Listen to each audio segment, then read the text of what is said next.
say you'll catch me. Promise that you'll catch me. Promise that you'll catch me. A história completa da família Genovese.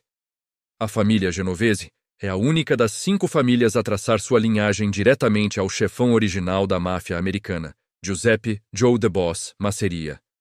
1. As origens e Joey Masseria, anos 1910-1931. Fundação brutal. O predecessor da Genovese era liderado por Joe Masseria, um dos Old World, Velho Mundo, chefes que mantinha tradições sicilianas rígidas. Masseria controlava a maior gangue italiana de Nova York na década de 1920. A Guerra Castellamarese. Masseria entrou em guerra com o outro poderoso chefe, Salvatore Maranzano. Essa guerra, que durou de 1930 a 1931, foi sangrenta e desgastante, envolvendo as facções sicilianas e italianas em Nova York. Traição e paz.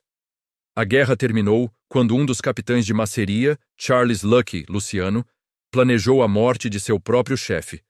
Em abril de 1931, Luciano atraiu Masseria para um restaurante e o mandou assassinar enquanto estava jogando cartas. Essa traição foi o ponto de virada para a máfia americana. 2. A Era da Modernização e Lucky Luciano, 1931-1946. A criação da comissão. Após a morte de Masseria, Luciano se tornou o poder real.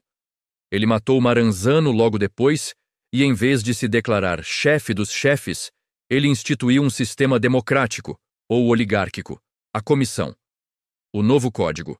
A comissão dividiu o território e os negócios, garantindo que as 5 famílias trabalhassem juntas.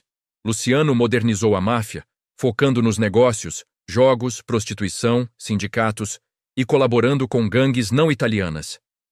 O exílio. Em 1936, Luciano foi condenado à prisão por crimes relacionados à prostituição graças à atuação do promotor Thomas E. Dewey.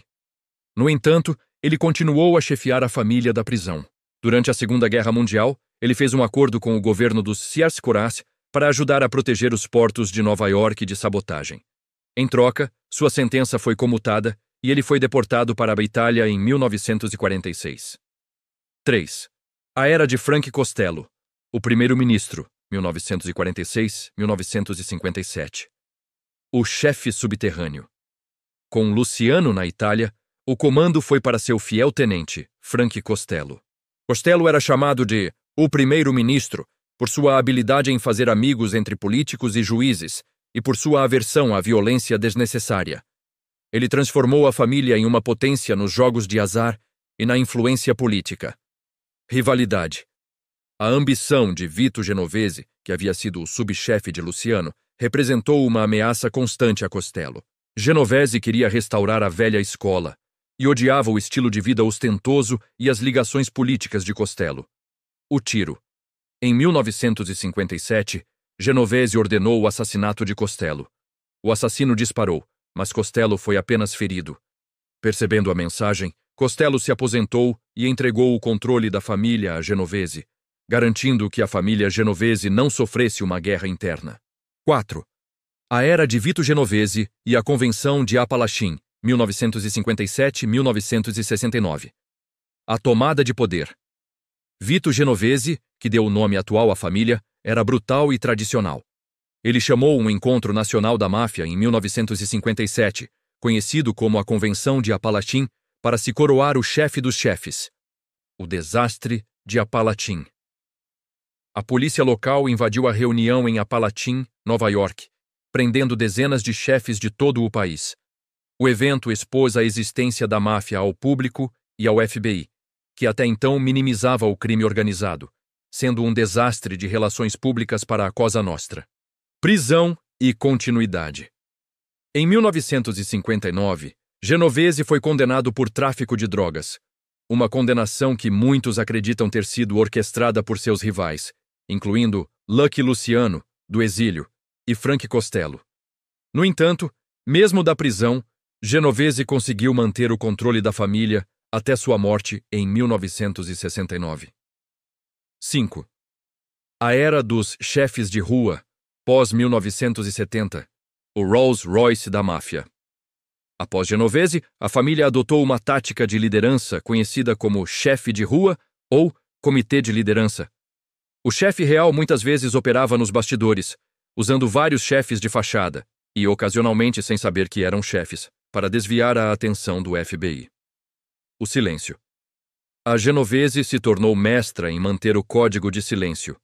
Omertá. Eles raramente têm informantes. Apenas um soldado notável quebrou o código em décadas. E continuam altamente organizados em seus principais negócios: controle sindical, extorsão, jogos de azar e agiotagem.